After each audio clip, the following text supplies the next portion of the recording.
Bien, pues creo que todavía no aparece en la de YouTube.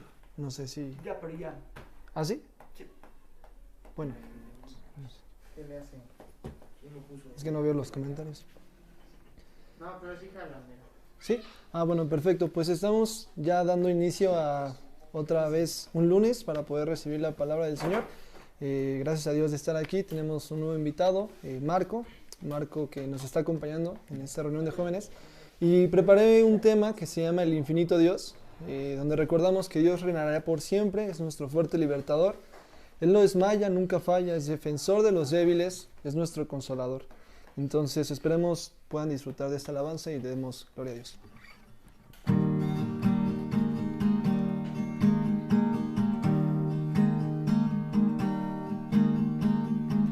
Nuevas fuerzas tendrán los que esperan en Dios, los que esperaremos en Dios, esperaremos. Nuevas fuerzas tendrán los que esperan en Dios, esperaremos en Dios, esperar en Dios, reinará por siempre, nuestro fuerte libertador. Eres el infinito Dios, el infinito Dios.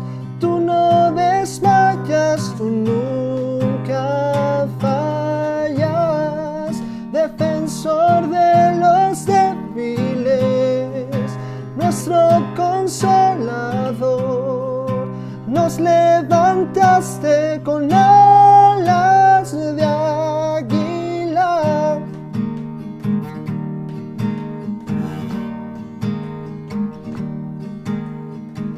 Nuevas fuerzas tendrán los que esperan en Dios, esperaremos en Dios, esperaremos. Nuevas fuerzas tendrán los que esperan en Dios, esperaremos en Dios, esperaré en Dios, reinará por siempre, nuestro fuerte libertador. Eres el infinito Dios, el infinito Dios. Tú no desmayas, tú nunca fallas, defensor de los débiles, nuestro consolador. Nos levantaste con alas de águila. Amén.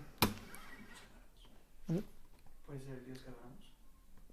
¿Cómo? ¿El Dios que adoramos? Es el Dios que adoramos. Así es. ¿Hacemos una oración?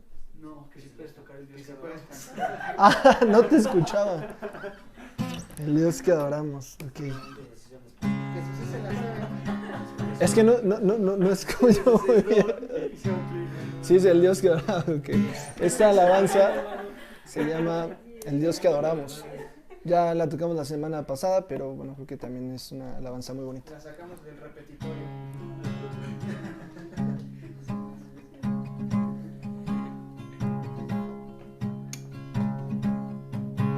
El Dios que hizo los cielos y la tierra con el poder de su palabra y reina con autoridad. El Dios que aún los vientos le obedecen, una palabra es suficiente para los muertos levantar.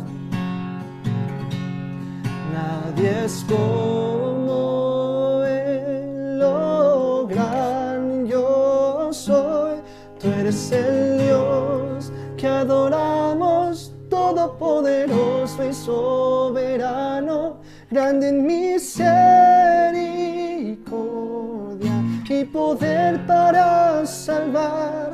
Tú eres el Dios que adoramos, quien derrotó la muerte y el pecado, glorioso Redentor y Rey, te adoramos.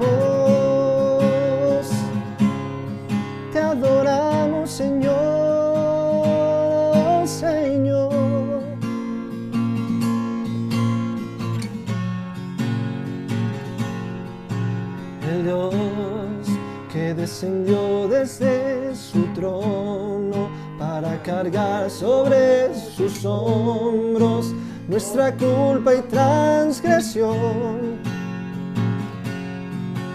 Jesús, exaltado sobre todo, nombre sobre todo nombre, solo en Él hay salvación. Nadie es como Él, oh gran yo soy. Tú eres el Dios que adoramos, todopoderoso y soberano, grande en misericordia y poder para salvar. Tú eres el Dios que adoramos, quien derrotó la muerte y el pecado, glorioso Redentor y Rey, te adoramos.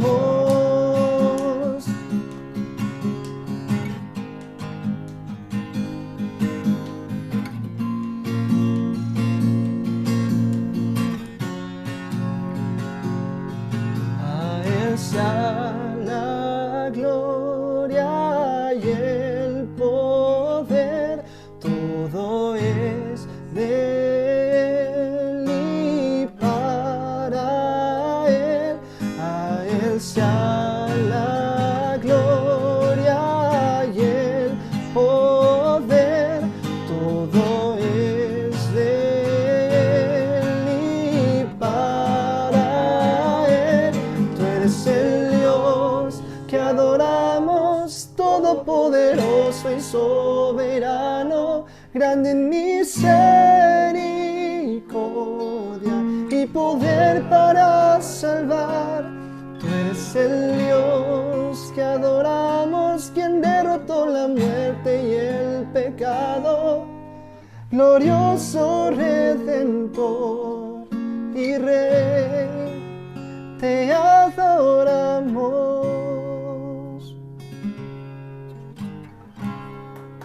Amén.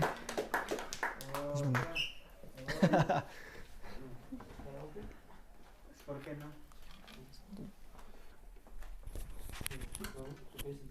Gracias, Nacho. Gracias.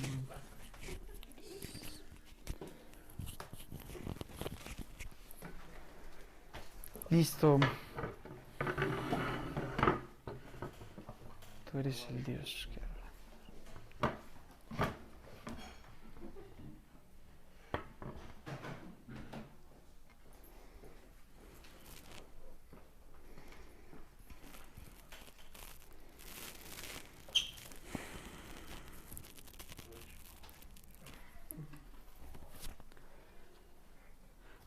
Esas canciones exaltan verdades de Dios tremendas. Tremendas. Y pues gracias a Dios que estamos aquí y podemos cantarle que Él es el glorioso Rey que nos redimió, nos dio nuevas fuerzas. Pero estas dos canciones en conjunto pues dicen verdades que se entrelazan, porque las nuevas fuerzas que adquirimos del Señor vienen después de la redención. Él nos redimió para levantarnos con alas de águilas. No nos levanta con alas de águilas cuando estamos muertos en nuestros delitos y pecados, sino que en efecto cuando nos perdonó nuestros pecados, nos dio esas alas de águilas, así como a Lázaro, que después de que escuchó su voz, le capacitó para salir victorioso del reino de la muerte, ¿no? Entonces, estas dos canciones en conjunto me parecen maravillosas. El mismo Dios que nos perdonó, nos devolvió la vida, nos devuelve las fuerzas. Ahora, ¿para qué usamos nuestras fuerzas? Esa es una excelente pregunta. Porque ahorita decía Emiliano que yo le recordé esto cuando él iba a sus entrenamientos con Pumas. Y sí, claro, Dios nos da esfuerzo para hacer bien y diligentemente nuestro trabajo o todo lo que hagamos para su gloria, porque al final todo lo que hacemos lo hacemos para la gloria de Dios. Pero en realidad, ¿cuál debe ser nuestro esfuerzo máximo aquí en la tierra, no? Me acuerdo también que una vez iba en el camión y precisamente eso, venía platicando con un chavo que ahí conocí en la combi y me platicó que iba a correr un maratón y le dije lo mismo, que Dios renovaría sus fuerzas. Y de esta es historia 100% real, no fake, ¿no? Cuando yo tenía Facebook todavía, de hecho todavía ni siquiera me casaba con Angie. Cuando vi en su Facebook que ganó la competencia, traía aquí escrito el versículo de Isaías 41, ¿no? Y eso está bien. Tenemos que confiar que Dios nos va a dar fuerzas para hacer todas nuestras labores, pero realmente, ¿cuál debe ser nuestro esfuerzo máximo en la tierra? ¿Para qué nos levantó? ¿En dónde tenemos que desgastarnos? ¿Cuáles son las coronas que arrojaremos a sus pies? ¿Cuál es el tesoro que estamos haciendo y en dónde lo estamos haciendo? Porque pues la medalla que se gana él o el puesto que pudo haber ganado Emiliano en Pumas, eso es un tesoro en la tierra. Pero ¿cuál es el tesoro en el cielo? Y es por ese por el que trabajamos. Entonces, gracias Luis por las alabanzas que nos recuerdan estas verdades. Estoy seguro que si la alabanza nos recuerda estas verdades de nuestro Dios, pues se cumple el objetivo, ¿no? Pues gracias a Dios por eso. Vamos a orar y vamos a ir ahí a Mateo, capítulo 11, que es en donde vamos. Y bueno, antes le doy la bienvenida también, porque aquí ya nos saludamos y todo, pero los hermanos que también se conectan en internet y que ahorita tenemos ya algunos usuarios conectados, pues les mandamos un abrazo a nuestros hermanos de Argentina que ya están mandando mensajes, les mandamos un abrazo grande. Y bueno, pues tenemos un pasaje hoy que es que es serio, de acuerdo a lo que estamos estudiando. Bueno, Jesucristo concluyó la semana pasada unas palabras que dirigió a toda una multitud que está escuchando que Juan Bautista tuvo dudas. No vamos a decir que su fe fue fluctuante, sino que tuvo algunas dudas acerca de la identidad del Mesías. Se preguntaba si realmente era Jesucristo el que estaban esperando, y entonces Jesús da una respuesta a los discípulos de Juan Bautista, una respuesta gráfica y además una respuesta profética, ¿no? Le recuerda a la luz de las Escrituras quién es Él, pero también a la luz de los hechos. Entonces ellos van y le dicen a Juan Bautista en la cárcel. Nosotros no tenemos cómo ellos llegan para hablar con Juan Bautista, pero sí tenemos que Jesucristo los manda. Y luego que ellos se van, porque en la semana me preguntaban, ¿no? Yo no me acuerdo quién me preguntó, o quién me comentó. Los discípulos de Juan Bautista no escuchan lo que Jesucristo dice de Juan Bautista. Los discípulos de Juan Bautista le llevan a Juan únicamente las noticias acerca de Jesucristo, pero ellos no escuchan lo voy a decir esto en el buen sentido, la adulación que Jesucristo hace para Juan Bautista, la alabanza que hace del carácter de Juan Bautista. Los discípulos van con el mensaje del Mesías y entonces Jesucristo a la multitud les confronta con esto. ¿Qué salieron a ver al desierto, no? A una caña, a una vara sacudida por el viento, ¿no? ¿O qué salieron a ver? Y les confronta con esto. ¿A un hombre vestido de ropas reales? ¡No! Él no quería quedar bien con nadie, él no era alguien fluctuante, no era un hombre de doble ánimo, no era una persona que hoy te decía que sí y mañana que no. No estaba dudando realmente de su fe. Él no era así. Él era más que un profeta. Ahora, nosotros preguntamos, ¿por qué Jesucristo le dice esto a toda esta gente que está escuchando y después les dice que esa generación, ¿a qué compararé a esta generación? ¿Por qué dice ¿a qué comparará esta generación? Y dice que es semejante a los muchachos que se sientan en las plazas, dan voces a sus compañeros y son como aquellos que no están conforme con nada, ¿no? No quieren integrarse a ningún tipo de enseñanza. No estuvieron conforme con el mensaje de Juan Bautista, no están conformes con el mensaje de Jesucristo y al final están criticando todo.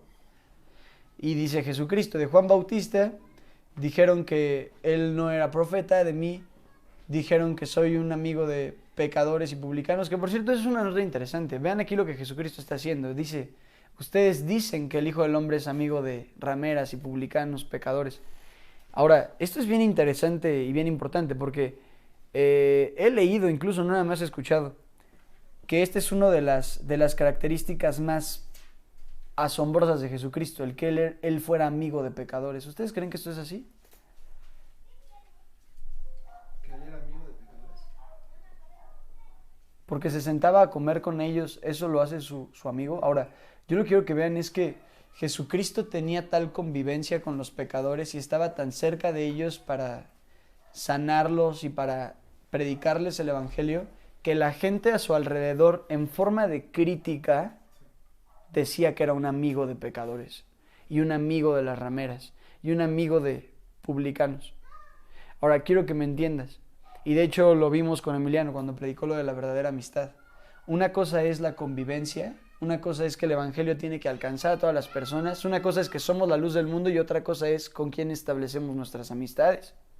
Y muchos, tomando como base este versículo, desde mi punto de vista, ese es mi punto de vista personal, forzado y sacado de contexto, dicen que pueden establecer relaciones íntimas con la gente que no comparte la fe y que anda en sus pecados.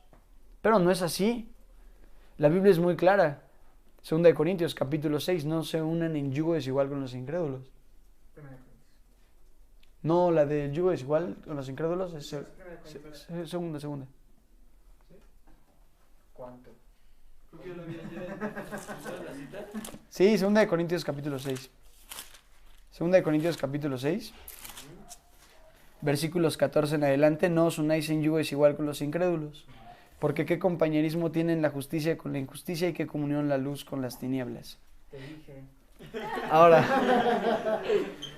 aquí cuando estamos hablando de la comunión, pues estamos hablando de esta unión íntima. Entonces, no quiero que malentiendan, Jesucristo tenía tal convivencia con todas estas clases de personas, con lo más vil y menospreciado, para hacerlos sus amigos. Pero el punto era sacarlos de su pecado para que fueran sus amigos.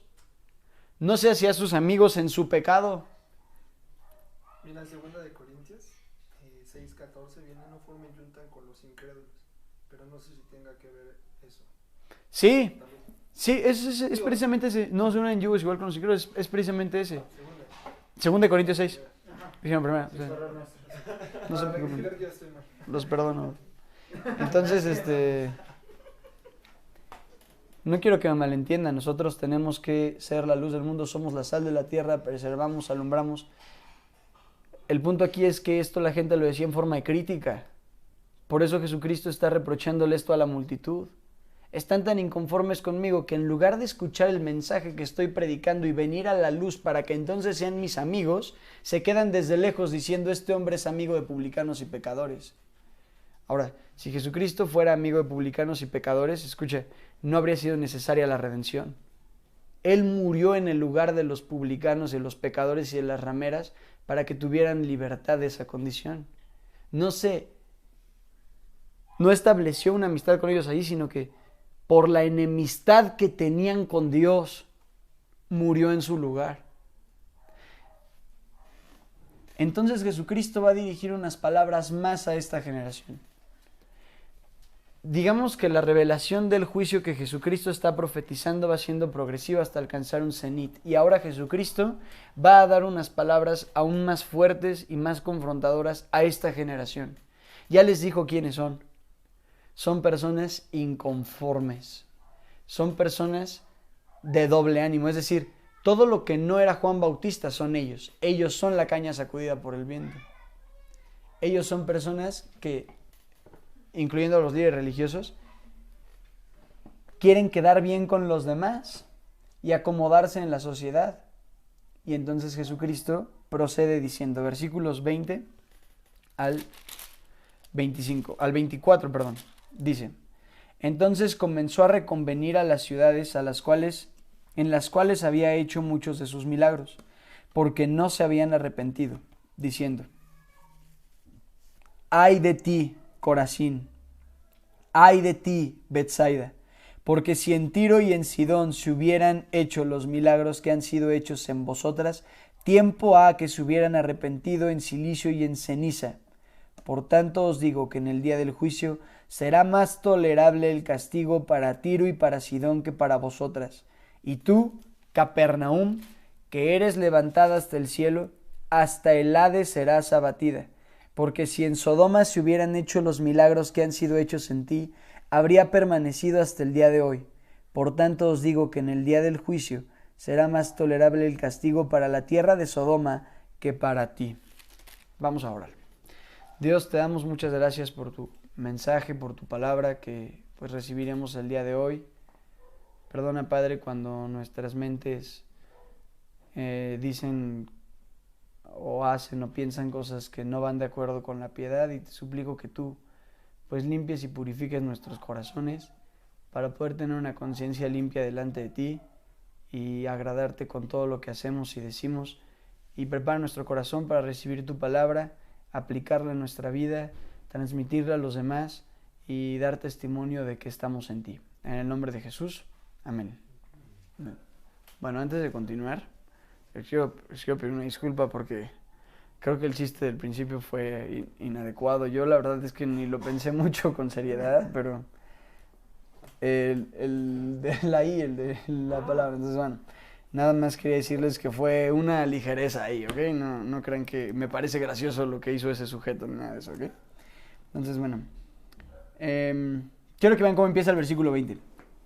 Dice, entonces, es decir, de acuerdo o en relación a lo que acaba de pasar en los versículos 1 al 19 que ya estudiamos y todo el contexto que acabo de dar, entonces él comenzó a reconvenir. Ahora, esta palabra reconvenir significa que empezó a denunciar, o incluso otras traducciones como la NBI la traducen como a reprochar a las ciudades en las cuales había hecho muchos de sus milagros. Así que Jesucristo ya les declaró quiénes son y ahora va a ser un reproche público en contra de las ciudades. Ahora tiene que ser claro que cuando está hablando de las ciudades, no está hablando, no es únicamente la ciudad, sino que son los ciudadanos. Es el grueso de la población el que va a recibir este reproche del Señor Jesucristo. Y esto tiene que ser claro porque el Señor Jesucristo no vino ni a condenar ni a salvar de acuerdo a posiciones geográficas, ¿ok? No quiere decir que algunas ciudades, geográficamente hablando, sean más favorecidas que otras. ¿Por qué lo digo? Porque en el tiempo de Cristo y en nuestro tiempo, incluso algunas corrientes consideran, por ejemplo, que Jerusalén es un lugar, geográficamente hablando, mucho más sagrado que cualquier otro, ¿no? Y que probablemente haya más maldiciones sobre ciudades, no sé, como tal vez como París, que contra Jerusalén. ¿Cómo Dios va a dar una maldición contra Jerusalén, no? ¿O cómo Dios va a reprocharle algo a Jerusalén? Bueno, escuchen, hermanos, Jesucristo no vino ni a bendecir ni a maldecir particularmente zonas geográficas. En realidad Él está reprochando cuando habla de las ciudades, a los ciudadanos incrédulos que no recibieron su mensaje. Ahora, aquí es una confirmación de esto. Más adelante, cuando Jesucristo está por ser crucificado, después del discurso al Monte de los Olivos, Mateo capítulo 25, Él está viendo hacia el templo y está diciendo, ay de ti, Jerusalén, Jerusalén, ¿cuántas veces quise juntar a tus hijos como una gallina junta a sus polluelos, pero no quisiste? Y el alma de Jesucristo está llorando amargamente sobre Jerusalén porque Jerusalén no se arrepintió. Entonces quiero que quede claro esto. No es que haya zonas geográficas o étnicas que sean más desfavorecidas delante de Dios o que particularmente por ser una zona geográfica no lo recibieron. No, y como lo vamos a ver ahorita, no tiene que ver con eso. Tiene que ver con que el grueso de la población tiene un corazón duro en contra de Jesucristo. Y no importa la ciudad que sea, no importa lo piadosa que sea, no importa si Estados Unidos está fundamentado sobre la Biblia, porque también he escuchado mucho eso, ¿no? Que tiene principios bíblicos y juran sobre no importa nada de eso. Una ciudad, en términos de población, que se aparta de Dios, se enfrenta al juicio de Dios. Y lo mismo aplica para toda esfera. No importa la iglesia a la que asistas. No importa si en la iglesia que asistes tiene buen nombre. No importa si tus pastores tienen buen nombre. No importa absolutamente nada de eso. Si el grueso de la población de una comunidad, de una casa, si tus papás son cristianos, es decir, no importa el título que tenga la ciudad donde vives o el lugar donde asistes, no importa. Si el grueso de la población o tú mismo te apartas de Dios, estos ayes vendrán sobre tu vida. Es verdad. Pero aquí Jesucristo está hablándole a dos lugares en particular que representan a toda una generación incrédula. a toda una generación incrédula. Verás. Entonces él comenzó a reconvenir a las ciudades en las cuales había hecho muchos de sus milagros. Entre los milagros de Jesucristo que ya hemos visto ahorita, ¿cuáles pueden recordar? Mateo capítulo 8, 9 es donde vimos muchos de ellos. ¿Qué milagros hizo? Que recuerden y estudiemos.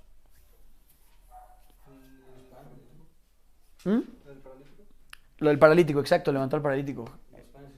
Ese todavía no pasa aquí en Mateo, aunque me parece que para este punto de su ministerio ya había pasado una de las multiplicaciones, pero todavía aquí en Mateo no se narra eso.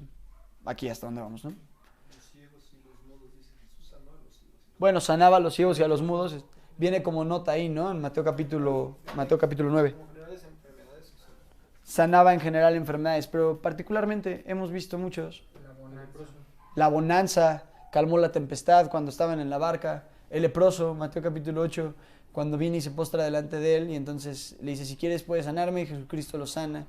La suegra de Pedro, la hija de Jairo, la mujer que toca su manto, y todo esto está siendo testigo tanta gente. La resurrección ya dije, ¿verdad? La resurrección de la hija de Jairo. Entonces, hay tanta gente que ha sido testigo de lo que Jesucristo está haciendo. Ahora hay algo particularmente en Juan capítulo 6, narra la multiplicación de los peces y de los panes. Hay algo que es especialmente clave en el Evangelio de Juan, a diferencia del resto de los evangelios. Y es que Juan ocupa una palabra alterna para milagros. ¿Alguien sabe cuál es? Señales. Juan no habla tanto de milagros, sino de señales. Porque Juan está interesado en que todo lo que Jesucristo haga apunte hacia él mismo. Porque la señal apunta hacia Jesucristo, hacia su identidad, hacia su persona y hacia su mensaje. Y estos son los milagros en la Biblia. Lo hemos dicho muchas veces, Jesucristo no era un milagrero. Jesucristo sanó a muchas personas, curó muchas dolencias, hizo muchas cosas, pero yo pregunto, ¿de qué sirve que Jesucristo haga milagros alrededor de ti si te vas a ganar un reproche de Él por no haberte arrepentido? Nunca voy a olvidar cuando estábamos en el seminario, todos alabando y adorando, y entonces una persona se pone en pie y pide que se pare la música y dice las siguientes palabras. Hermanos, será muy triste estar en medio de lo que Dios está haciendo, transformando el corazón de su pueblo, en medio, y simplemente no ser parte de eso. Y Jesucristo estaba haciendo muchos milagros, pero el corazón de muchas personas no estaba siendo regenerado. Así que Jesucristo va a hacer un reproche contra ellos, porque no se habían arrepentido. Eso dice el texto. Muchos recibieron milagros. En Juan capítulo 6, en la multiplicación de los peces y los panes, aproximadamente 10,000 personas recibieron un milagro. Y absolutamente todos procedieron a buscar a Jesucristo. Pero cuando Jesucristo les dijo quién era Él, yo soy el pan de vida, el que come de mi carne vivirá para siempre, y el que bebe de mi sangre no tendrá sed jamás. Yo soy el pan que descendió del cielo, no como vuestros padres que comieron del maná y murieron. Cuando Jesucristo dijo quién era, dice Juan capítulo 6, que una gran multitud de los que le seguían volvieron atrás. Porque tenían los milagros, pero no un corazón arrepentido. Y entonces Jesucristo hace un reproche. Jesucristo va a empezar a reconvenir estas ciudades por su falta de arrepentimiento. Y creo que aquí es importante preguntar qué es el arrepentimiento. ¿Qué piensan que sea el arrepentimiento? ¿Alguna definición práctica? Sí. Yo el día de hoy cuando me tocó el devocional, y invitaba a los hermanos en el capítulo de Nehemías a poder exhortarlos a que realmente se hicieran la pregunta de arrepentimiento o remordimiento. Órale. Porque en el capítulo de Nehemías nos está constantemente recordando que cuando encuentras la paz, vuelves a hacer lo que es malo. Y grandes son sus misericordias que muchas veces nos nos liberta de las situaciones en las que estamos por volver a caer en el mismo hoyo. Pero los exhortaba que se hiciera la pregunta de arrepentimiento o remordimiento, porque el arrepentimiento es crucificar deseos y pasiones para no volver a estar en el camino que te apartó de la comunión con Dios, mientras que el remordimiento es pasar un determinado tiempo pequeño sintiéndote mal y volviendo a hacer lo mismo porque no te causó dolor ese pecado que hizo en ti, porque no sabes de lo que es la escritura. Entonces nos invitaba como a hacerse la pregunta de lo que es arrepentimiento. Excelente, bro. Y bueno, hermanos, a la luz de esta pregunta, ¿qué es el arrepentimiento? Porque tiene razón Luis. ¿Qué más pueden decir ustedes del arrepentimiento? Convicción de pecado. Es una convicción de pecado. Y luego, porque de verdad, Dan, tú y yo somos testigos. Hay mucha gente que tiene convicción de pecado y no cambia. O sea que de verdad hay gente que dice, sé que estoy mal. Pues ahí está la clave, ¿no? Arrepentimiento, perdón por sacar la clase de griego aquí. Sí, no, de eso se trata. Viene del griego metanoia, que Exacto. significa cambio de mente. Y literalmente el arrepentimiento es eso. Es un cambio total de mentalidad. Exactamente. Por eso creemos que el arrepentimiento no es de uno mismo, sino es dado del Espíritu. Uno no puede cambiarse a sí mismo, sino que el Espíritu Santo es el que nos cambia. Es precisamente eso. Adquiero la convicción del pecado y entonces cambia mi mente. No solamente entiendo que es pecado, porque cuánta gente no entiende lo que es pecado y no cambia su mente. Y escucha, si no cambia tu mente, ¿cuándo van a cambiar tus acciones?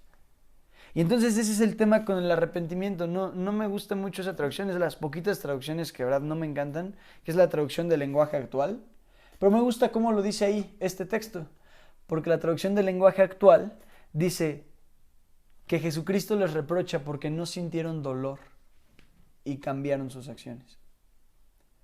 Y el arrepentimiento genuino hace que tengamos dolor por el pecado y entonces cambiamos nuestras acciones. Y Jesucristo está haciendo esto con esta generación. Les reprocha que a pesar de haberlo escuchado, les reprocha que a pesar de haber recibido sus milagros, les reprocha que a pesar de que Él dedicó tanto tiempo en medio de ellos siguen sin sentir dolor por el pecado y sin cambiar sus acciones. Y podrán ver que el mensaje del arrepentimiento es un mensaje central en la Biblia. Es lo que venía predicando Juan Bautista, arrepentíos porque el reino de los cielos se ha acercado. Y es lo que venía predicando Jesucristo en Mateo capítulo 4, arrepentíos porque el reino de Dios se ha acercado. Ahora, hermanitos, el reino de Dios está aquí. ¿Y tú ya te arrepentiste?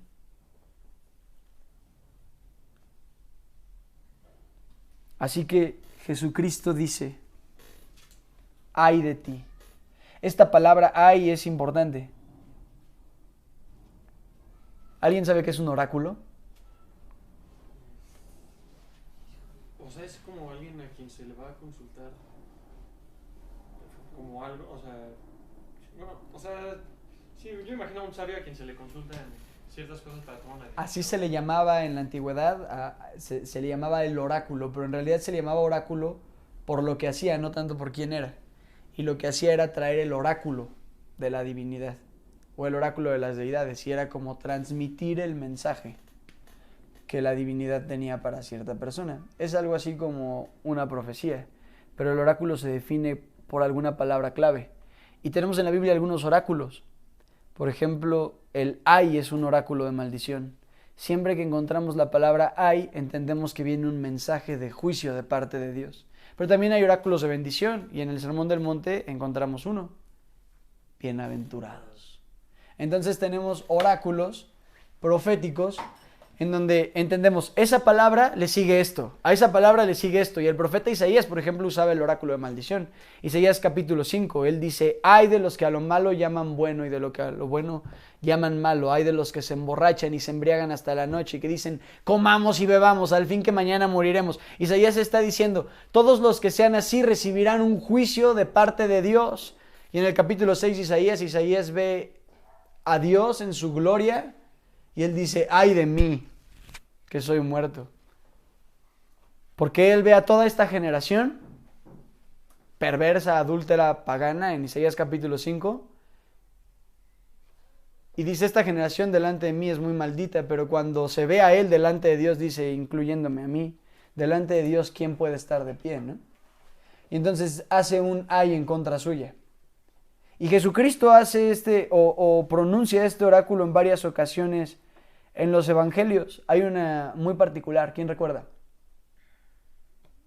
Jesucristo pronuncia más de 11 ayes en un capítulo de la Biblia. ¿Contra quiénes? Contra los fariseos. Y de ahí de ustedes, escribas y fariseos, hipócritas. Y les dice muchas verdades. No, es que iba por otro ejemplo, otro ahí, pero no. Sí, dilo. No sé si dice ahí cuando dice de aquel que haga tropezar uno de estos. No, ahí no dice ahí, ¿o sí?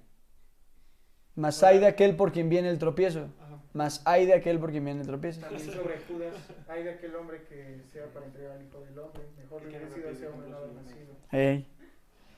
Así que tenemos aquí el primer ay en el Evangelio de Mateo. Ay de ti, Corazín, ay de ti, Betsaida, ciudades de Galilea, en donde Jesucristo estaba haciendo su ministerio. Recuerden, no quiere decir que solamente los ciudadanos de estas ciudades estaban recibiendo este oráculo, sino que en realidad están representando a toda una generación incrédula, ¿de acuerdo? Entonces dice, ay de ti, Corazín, ay de ti, Betsaida, porque si en Tiro y en Sidón se hubieran hecho los milagros que han sido hechos en vosotras, tiempo ha que se hubieran arrepentido en silicio y en ceniza. Por tanto les digo que en el día del juicio será más tolerable el castigo para Tiro y para Sidón que para vosotras.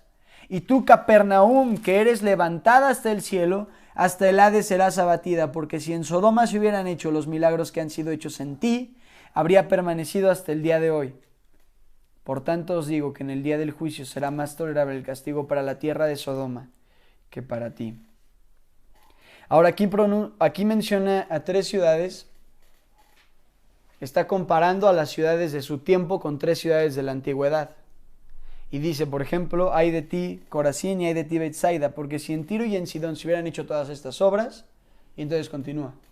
Entonces está comparando a las ciudades de su tiempo con ciudades de la antigüedad que fueron juzgadas por Dios y que fueron destruidas por Dios. Vamos a ver brevemente. Menciona aquí a Tiro, a Sidón y a Sodoma.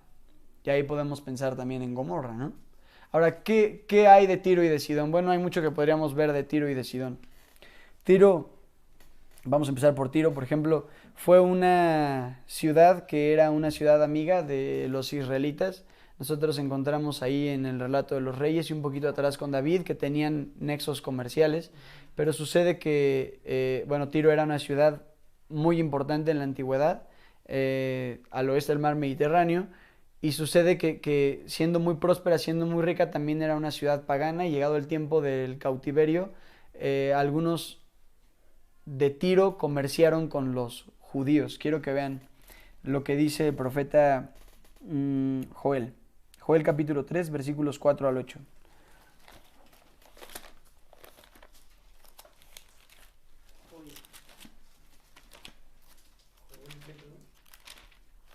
Joel capítulo 3, versículos 4 al 8.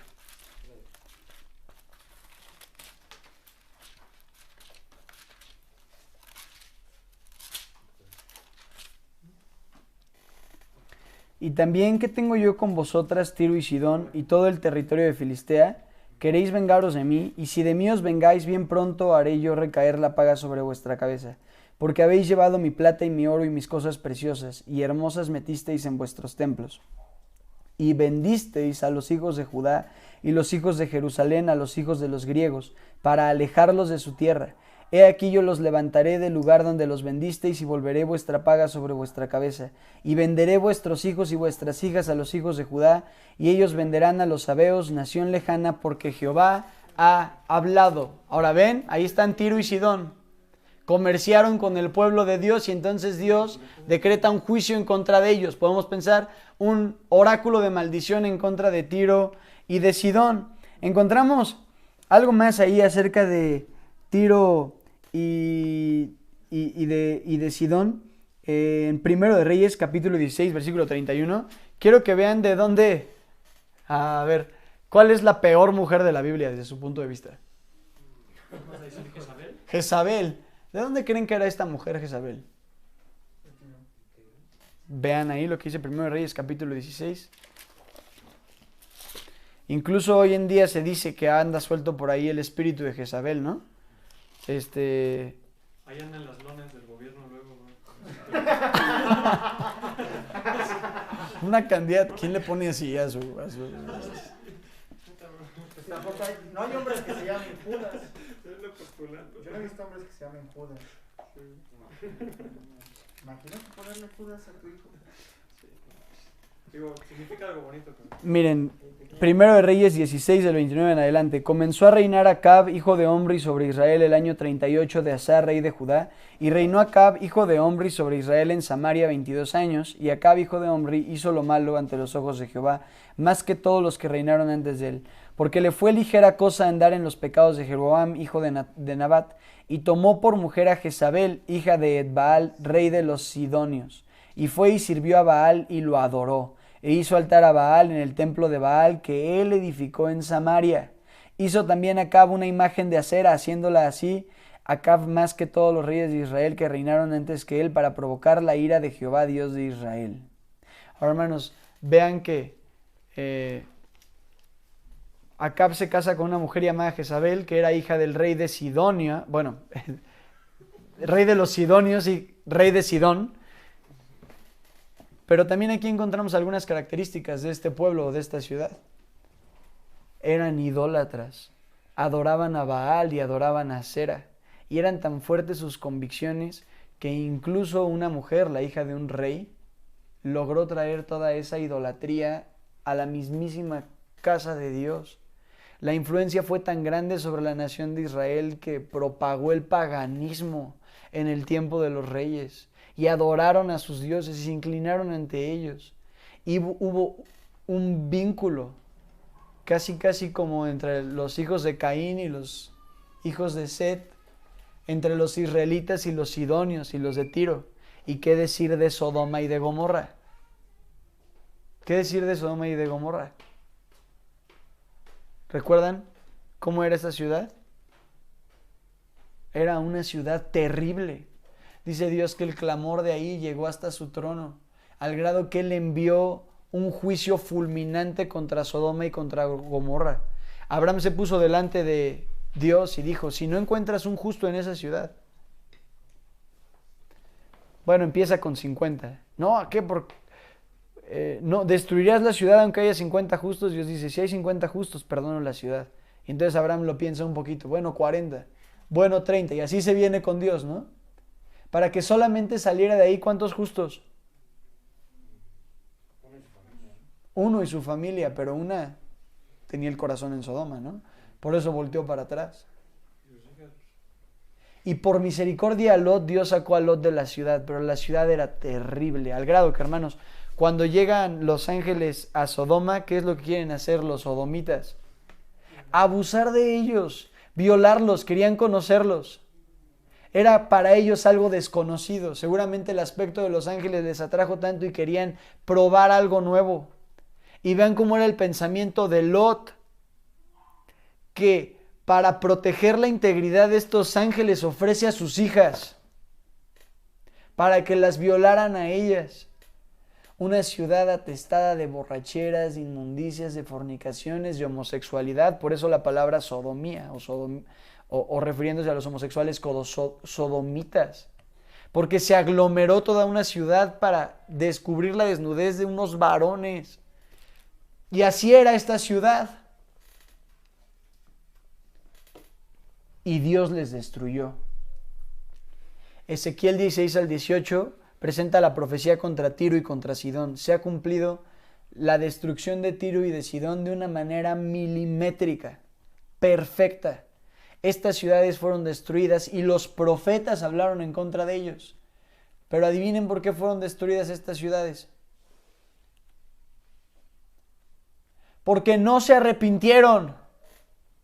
Sus pecados estaban delante de Dios de día y de noche y su corazón nunca tuvo dolor y no volvieron atrás de sus malas acciones.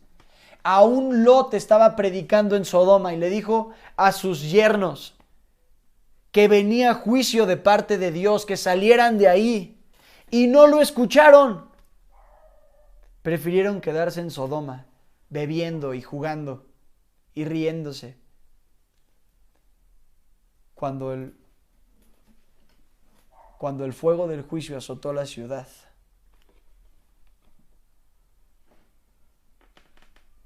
ya era demasiado tarde para salir de Sodoma. Ya era demasiado tarde para salir de Tiro. Ya era demasiado tarde para salir de Sidón. Pero escucha lo que está diciendo Jesucristo aquí. Si en Tiro y en Sidón y en Sodoma se hubiera hecho lo que se ha hecho en medio de ustedes, hace tiempo se hubieran arrepentido en polvo y ceniza. Esta expresión de arrepentimiento en polvo y ceniza es una expresión de gran dolor. Esta fue la actitud de Job. Cuando murieron sus hijos y perdió sus ganados, se puso en el piso y se cubrió de polvo y de ceniza. Y es por eso que yo les decía que los mejores encuentros con Dios muchas veces son en el polvo. Y dice Jesucristo, ellos ya se habrían arrepentido en polvo y ceniza si lo que yo he hecho en medio de ustedes se hubiera hecho en su tiempo. Ya se hubieran arrepentido.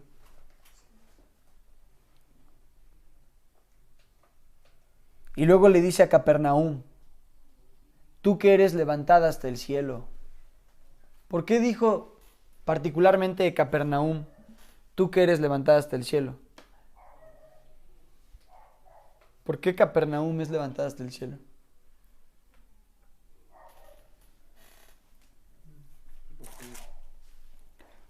Capítulo 4, versículo 12 enseña que Jesucristo empezó a predicar en Capernaum. Ahí empezó su ministerio. Y en el capítulo 9, versículo 1 dice que Jesucristo regresó a su ciudad, es decir, Capernaum. Quiere decir que aunque Jesucristo ni creció en Capernaum, ni nació en Capernaum, esta era la base de operaciones del ministerio de Jesucristo. Era el lugar donde más estaba Jesucristo. Y le está diciendo a Capernaum, yo estoy en medio de ti como en ningún otro lugar. Has sido elevada hasta el cielo, pero por no arrepentirte derribada serás hasta el Seol, hasta el lugar de los muertos, hasta el Hades. Me tuviste en medio de ti y no fuiste capaz de entenderme. Escuchaste mis palabras muy cerquita y no fuiste capaz de creerlas. Serás derribada hasta el fondo del abismo. Así como grande fue tu ascenso cuando yo estuve en medio de ti, así de grande será tu caída como la de Lucifer. La caída de Lucifer fue especialmente grande porque estuvo especialmente cerca de Dios. Y escúchame lo que te voy a decir, joven, que estás aquí hoy, escuchando la palabra tan cerca. Tu ruina no será peor que cuando escuchaste a Jesucristo tan cerca y no le creíste.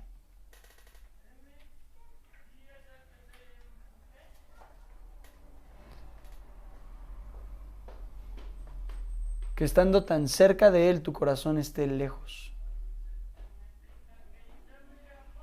Como esa generación que de labios le honraba, pero su corazón no estaba ahí. Una generación que asiste, una generación que está, una generación que participa y sin embargo no se arrepintieron. ¿Sabes qué es lo que dice Jesucristo? Es más tolerable en el día del juicio, será más tolerable en el día del juicio el castigo para los sodomitas y para los sidonios y para los habitantes de Tiro, para todos esos paganos, para todos esos sodomitas, para todos esos borrachos, que para ustedes. ¿Por qué? Sencillamente por la revelación tan amplia del Evangelio que disfrutaron aquellos a los que les está hablando Jesucristo aquí. En otras palabras, lo que Jesucristo está diciendo es: el castigo para ustedes será mucho más terrible porque a ustedes les fue revelado el Evangelio de una manera especial. Y aún así, no lo creyeron. Y aún así, no se arrepintieron. y aún así decidieron perseverar en sus pecados. Me vieron cara a cara, me vieron sanando, me vieron obrando con poder, me vieron en toda mi gloria y mi fuerza, me vieron en mi rol de salvador y libertador, en el rol de misericordia, y no se rindieron ante mí. Prepárense para que sus rodillas sean quebradas y sus tuétanos desmenuzados, porque van a estar delante de mí adorando mi justicia, ya no mi misericordia, porque los juzgaré.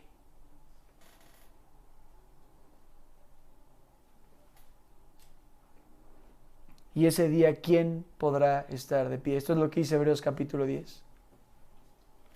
Acompáñame, esto quiero que lo leamos.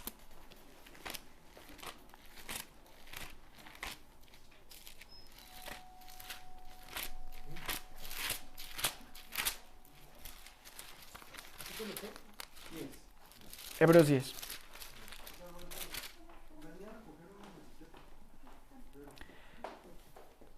Versículo 26 en adelante. Prepárense, ¿eh? Estamos terminando, vamos a concluir. Yo les dije que era breve y casi ya llevamos 50 minutos, pero bueno, vamos a concluir. Abran su corazón, por favor. Estamos llegando al cenit de esto. Versículo 26 en adelante, Hebreos 10, 26 en adelante. ¿Listos?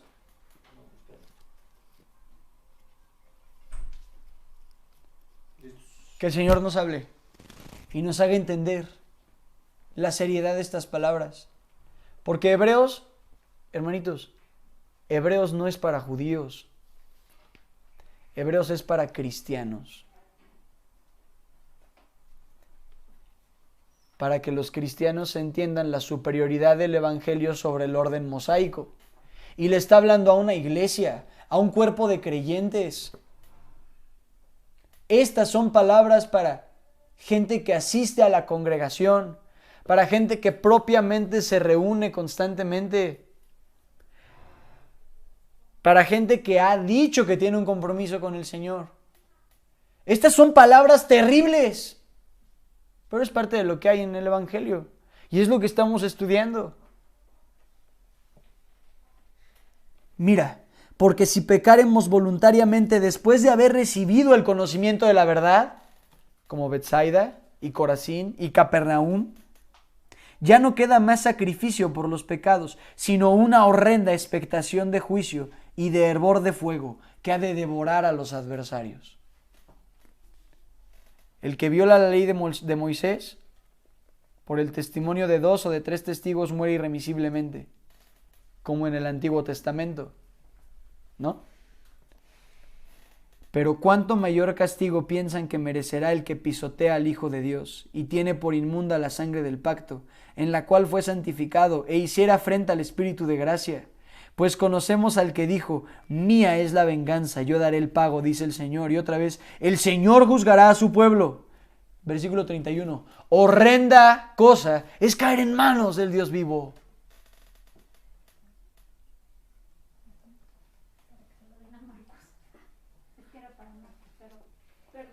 No pasa nada, Moni. En aquel día será más tolerable el castigo para Sodoma y para Gomorra que para todos aquellos que, habiendo recibido el mensaje de la verdad y habiendo escuchado de las gracias del Espíritu Santo, y escucha, como toda esta gente en Capernaum, habiendo recibido de los regalos del Espíritu Santo, niega a Jesucristo y no se arrepiente de sus pecados. Y por último, una verdad más que enseña el texto de Mateo capítulo 11 es que hay diferentes grados de castigo en el infierno. Porque será más tolerable el castigo para Sodoma que para los que, conociendo el Evangelio, no se arrepintieron. Y esto enseña que hay diferentes grados de castigo en el infierno. Quiero ponerte un ejemplo. Segunda de Pedro capítulo 2 versículo 17 nos enseña que los falsos profetas tienen reservada la más densa oscuridad de las tinieblas.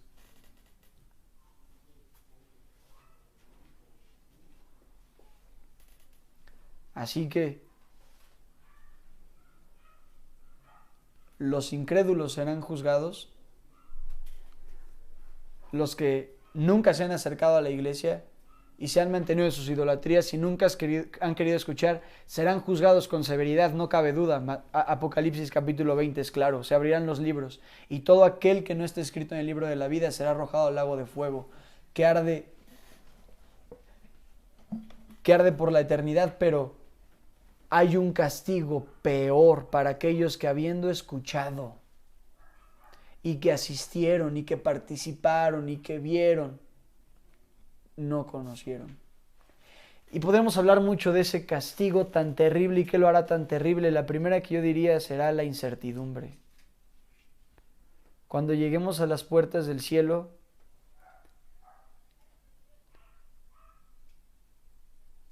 no quisiera incluirme en esa declaración, pero mejor voy a decir así, cuando aquellos que lleguen a las puertas del cielo y toquen y se abran las puertas y escuchen las siguientes palabras: apartaos de mí, hacedores de maldad, yo nunca los conocí. El desconcierto y la incertidumbre será terrible. Será especialmente doloroso para ellos porque creyeron conocer al que no los conocía.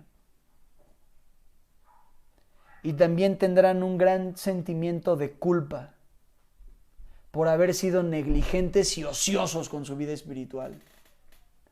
Porque cuando tuvieron la oportunidad se conformaron con poquito sin darse cuenta que eso no era nada. Porque nunca se examinaron a sí mismos. Porque no estaban dando fruto y no lo notaron. Además, será especialmente atormentador porque querrán regresar el tiempo para hacer bien lo que no hicieron. Por último, creo que será especialmente aterrador y atormentador porque alguna vez en la tierra tuvieron un pedacito de cielo y ahora sabrán que se han perdido el cielo completo por la eternidad.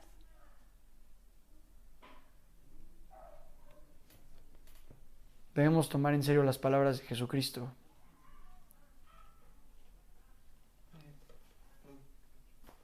Me imaginé ahorita como, no sé, escuchando todo esto, me imaginé como cuando un obrero toda su vida trabaja y al final del día muere y deja una pensión y deja bien a su familia.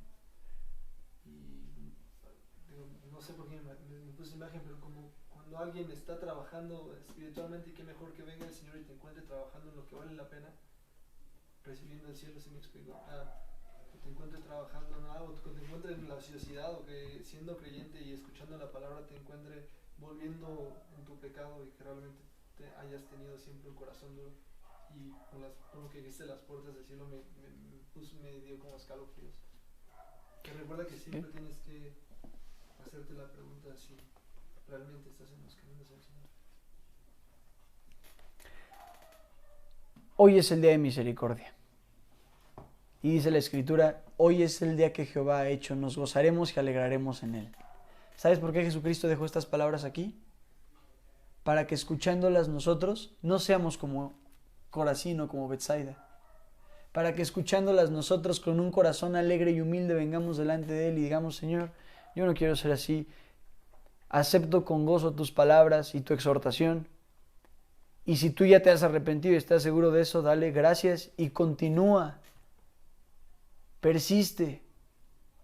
No dejes de orar, no dejes de meditar, no dejes de leer y no dejes de estar agradecido con gozo y alabanza por lo que has recibido.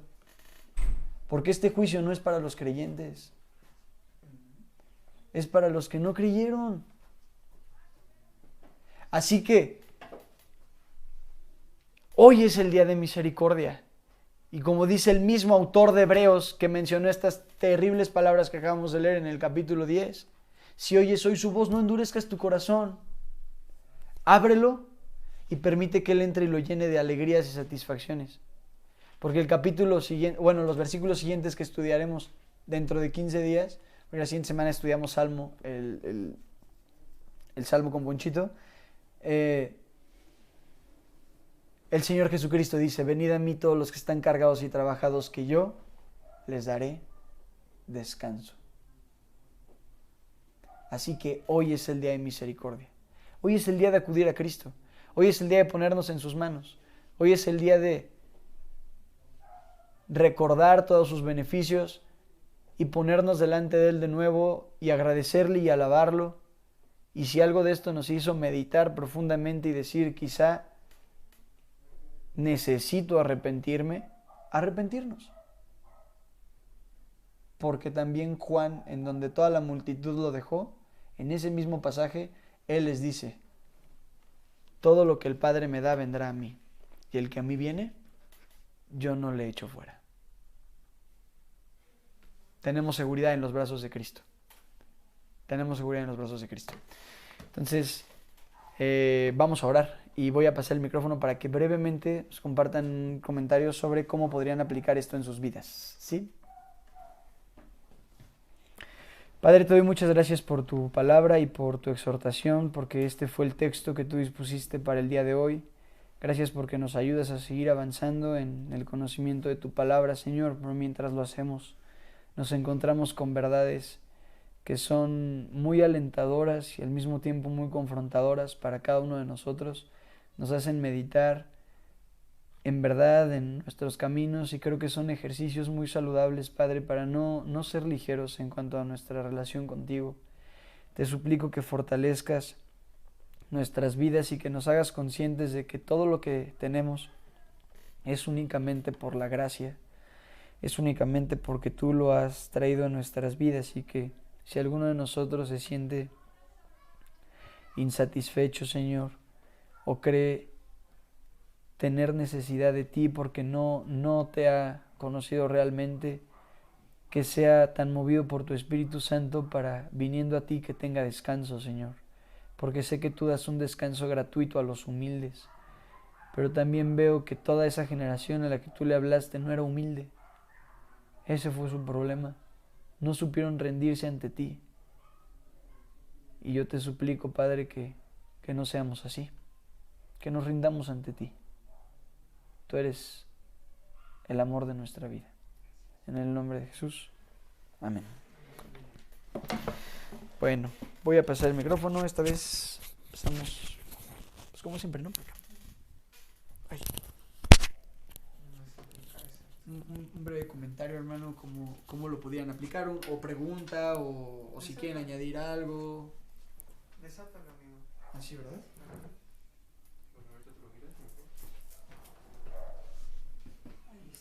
Procuren que no se golpee.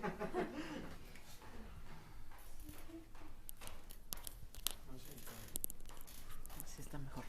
Es. Gracias, Pato. Yo lo veo de la siguiente forma. Todos en algún momento vamos a estar bajo una lupa, que en este caso es el ojo de Dios. Pero de nosotros depende cómo nos vea Él, con base en nuestras acciones, nuestros pensamientos y nuestras convicciones. Creo que me quedo con eso, Pato.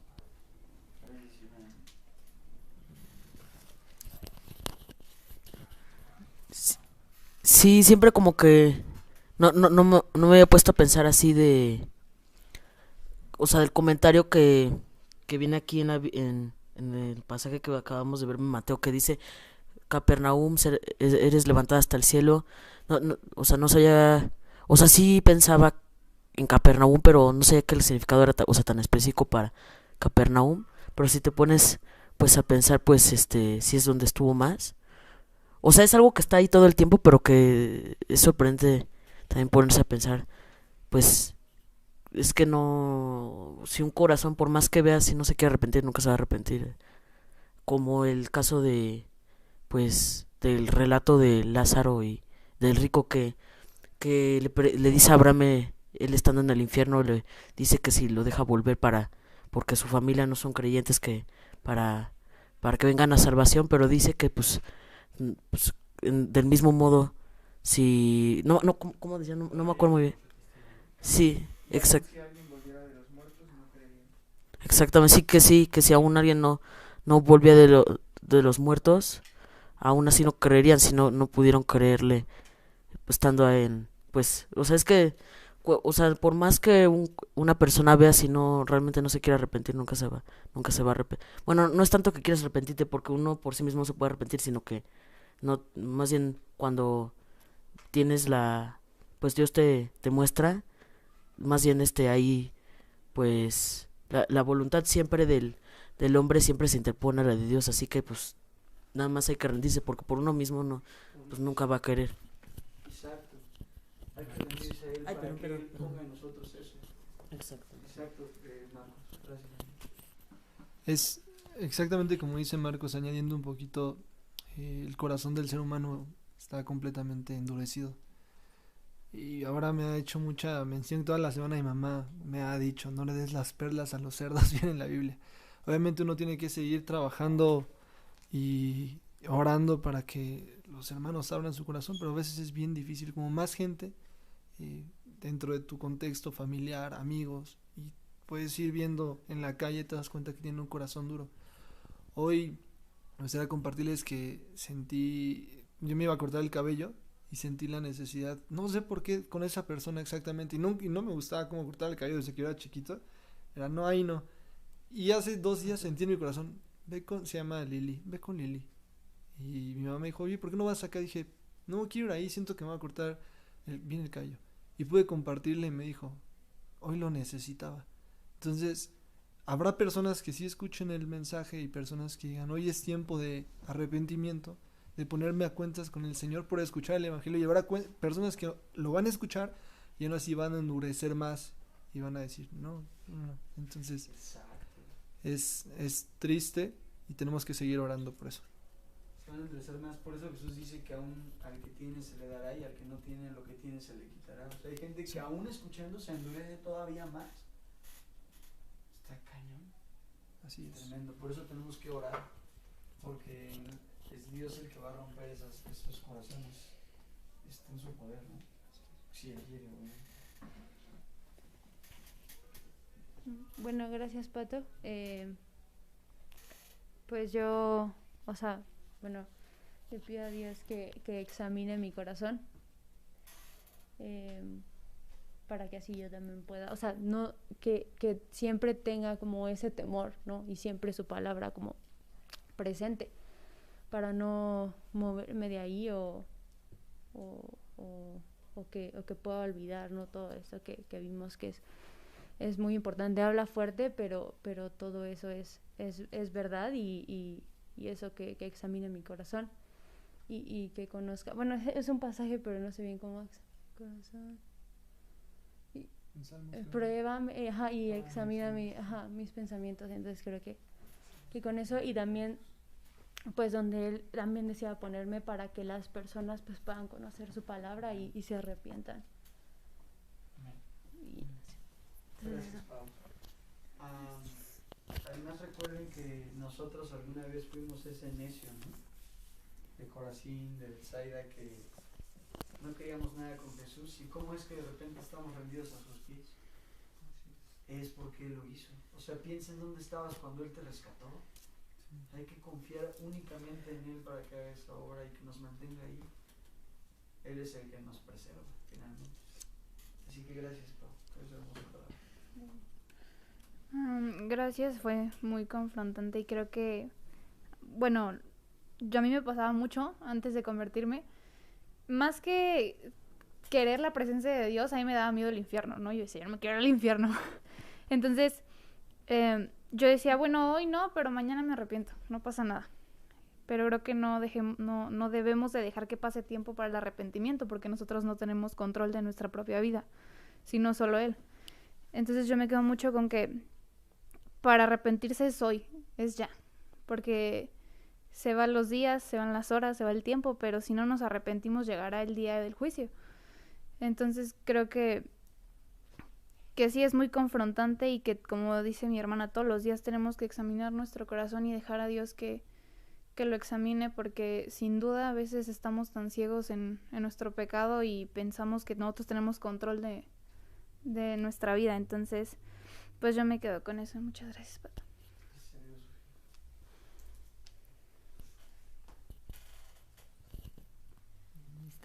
Igual, o sea, me habla mucho el saber cómo me va a encontrar, ¿no? O sea, qué vamos a estar haciendo cuando Él decida llevarnos a su presencia, qué estamos haciendo hoy, esa exhortación, ¿no? De estar en medio de y no ser parte de arrepentirnos ya mismo, o sea, ahora, para continuar escuchando su voz y haciendo su voluntad.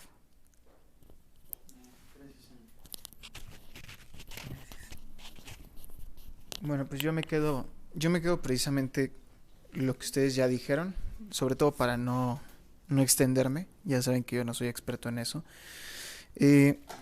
Pero quizás solamente recalcar lo que mencionabas, ¿no? Y lo que mencionaban también ustedes, que sin duda alguna el día de la salvación es hoy, ¿no? Yo sé que decías que hoy es el día de misericordia y me gusta más cómo lo plantea, si mal no me acuerdo es Pablo, que hoy es el día de la salvación, ¿sí? Hoy es el único momento donde tenemos la oportunidad de ser salvos. Y no que seamos salvos todos los días, no quiero darme a entender mal, sino que es la manera en la que nosotros podemos decir: voy a renovar mis votos en mi conciencia con Dios. No que Dios lo necesite, sino que mi conciencia lo necesita. Esto tiene mucho que ver con el tema de la pérdida de la salvación. Es un tópico totalmente controversial, porque hay quienes dicen que sí se pierde, hay quienes decimos que no se pierde, y bueno, hay quienes están mal, hay quienes estamos bien al respecto, pero independientemente de eso, algo en lo que coincidimos, tanto las personas que decimos que no se pierde como las personas que dicen que se pierde, es que la Biblia menciona que debemos cuidar nuestra salvación. Entonces, independientemente de que se pierda o no se pierda, o que Dios la quite y la otorgue a placer, o la entregue y con seguridad nos selle, lo que tenemos que tener en nuestras conciencias es que tenemos que cuidarla. Porque si la descuidamos, quizás realmente es una señal, de nuevo, dependiendo de lo que uno crea, que la perdimos o que realmente nunca la tuvimos. Entonces debemos ser cuidadosos con eso, pero sí. Gracias, Ponchito. Gracias a Dios.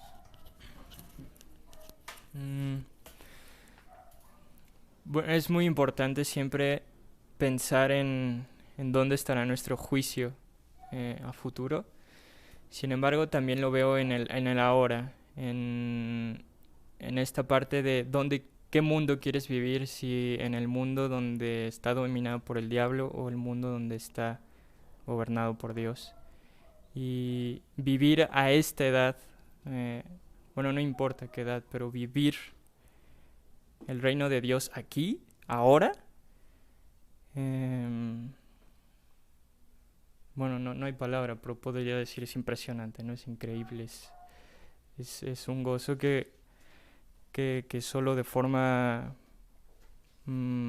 privada con el Señor vas a vivir, y les recomiendo a todos que lo vivan y que estemos presentes en eso, que estamos viviendo el reino de Dios ya, ahorita lo estamos viviendo. Y bueno, ya después lo viviremos en completa eternidad. Exactamente. Creo que en parte tiene que ver por eso que le dijo a Capernaum que fue exaltada hasta el cielo. O sea, porque si Él está en medio de nosotros, tenemos un pedazo de eso aquí. Porque el cielo vino. Porque el cielo vino a nosotros en este tiempo.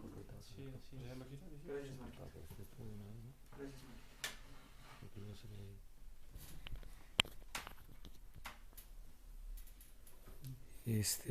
Bueno, únicamente yo creo que lo que puedo comentar es que fue algo que dijiste tú al concluir. La palabra que escuchamos, y en general la palabra anima, pero confronta.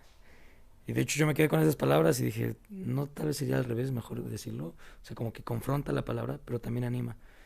Pero, o sea, incluso, o sea, fueron las últimas palabras que dijiste, pero hasta en eso lo reflexioné y dije, no, sí está bien el orden, porque la palabra de animar, porque la palabra habla de una esperanza. Ese es el centro. Confronta porque sabes de lo que debes de arrepentirte. Entonces, yo creo que también eso es muy importante. Aquí Jesús dio una confrontación muy grande, o sea, porque realmente sí es algo de lo que uno se debe de cuidar, ¿no? Entonces,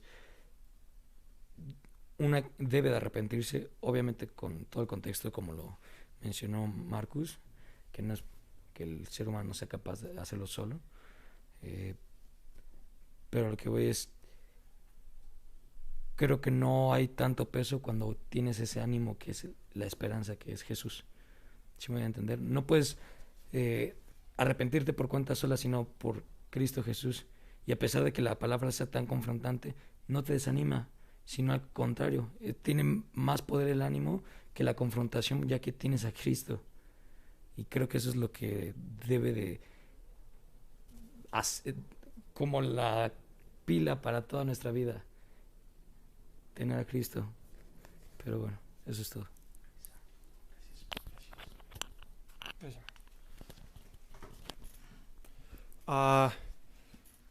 Alguna vez, no sé si fue hablando contigo, no sé, no sabría decir cuál fue la fuente en su momento, pero sé que igual no tengo la certeza de si sean leyes aquí en México o Estados Unidos y si las como penas realmente radicales por eso sigan vigentes hoy. Pero sé que cuando se le llama a alguien al ejército, tengo la idea y estoy casi seguro de que así es, y se niega a ir, va a juicio, ¿no? Y que la sentencia puede ir desde cárcel hasta pena de muerte. Y yo lo que veo es, o sea, algo similar aquí. En tiempos de guerra podrá haber quienes se queden en casa porque no fueron llamados y pues podrán ser simplemente gente que no tuvo interés en pelear por su país, no sé, desinteresada, pero realmente los traidores a la patria son los que, siendo llamados, se negaron a ir a pelear. Y es donde te das cuenta que pues, hay dos tipos de personas que no van a pelear a la guerra, los que por alguna razón por providencia no van, y quienes, siendo llamados, pues deciden no acudir, y estos son los peores.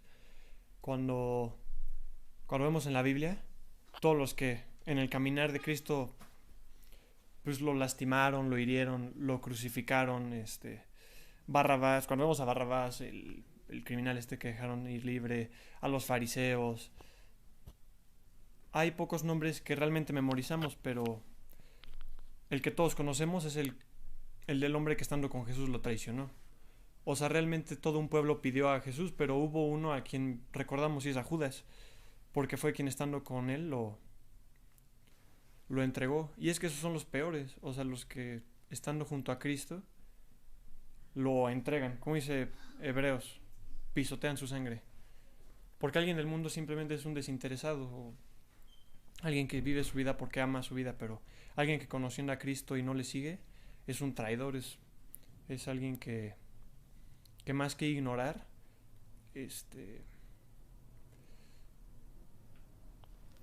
desprecia.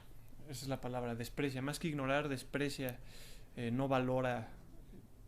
Pues, y aunque ya es suficientemente triste que un incrédulo que no ha escuchado el Evangelio se vaya al infierno, y va a ser demasiado doloroso tanto para esa persona, y debe serlo para nosotros, mucho más doloroso alguien que, conociendo la luz, pues regresa a las tinieblas. Jesús mismo lo dijo, va a ser peor, ¿no? Entonces da mucho temor eso, pero también es algo que nos debe animar a seguir firmes. El capítulo que leíste de Hebreos, así se llama, ¿no? O no sé cuál es el subtítulo, creo que venía algo como firmes en la fe. Pero el mío dice una exhortación a los que... bueno, el mío es un llamado a permanecer firmes, el párrafo que leyó Pato. Entonces, bueno, es muy fuerte. Posiblemente los pasajes más fuertes. Gracias, Pato. La compraste de los puestos de periódicos.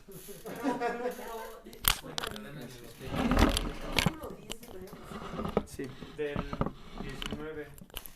Es que yo tampoco en el capítulo 10 de Hebreos tiene un subtítulo, nada más para que sepas. No, en el mío sí, a partir del 26, sí, advertencia al que peca deliberadamente. Es que a mí el subtítulo no es en el 26, sino en el 19. Ok. Bueno, pues ya terminamos, hermanos. Que Dios los bendiga mucho. Es muy pesado. Mando nada más saludos a David Morales, que ya nos habíamos saludado. Gerardo Reynoso, Dios te bendiga, hermano. Te mando un abrazo grande. Es tu papá, está conectado, Luis. Sí, Gerardo Reynoso, mandó saludos. Dios te bendiga, Gerardo. Te mando un abrazo grande. Me da muchísimo gusto que nos estés acompañando. No sabes cuánto. A tu mamá también, Ana Rojano. Así que, pues ya mejor vénganse. Aquí nos vemos, ¿no? Dios los bendiga mucho. Gustavo Acosta, qué bueno que nos arrepentimos a tiempo. Nuestro arrepentimiento actual como creyentes nos devuelve el gozo, ya que caer en pecado nos quita el gozo cuando antes nos condenaba. Bueno, eso es otra parte de lo que se ve, mi queridísimo Gustavo. La pérdida de gozo por el pecado, aunque puntualmente no lo tratamos aquí porque el texto no está tocando como tal esa parte. Sin embargo, es algo que también debemos de reflexionar, ¿no? Una cosa es la condenación y otra cosa es la pérdida del gozo. La condenación es para los no creyentes y la pérdida de gozo para los creyentes. Los que creyendo pues siguen pecando perderán el gozo, ¿no? Entonces, bueno, es importante meditar ambas cosas. Que Dios los bendiga, hermanos. Cuídense mucho, terminamos la transmisión y bueno, pues ya terminamos, amigos. Que les vaya muy bonito y nos vemos la siguiente.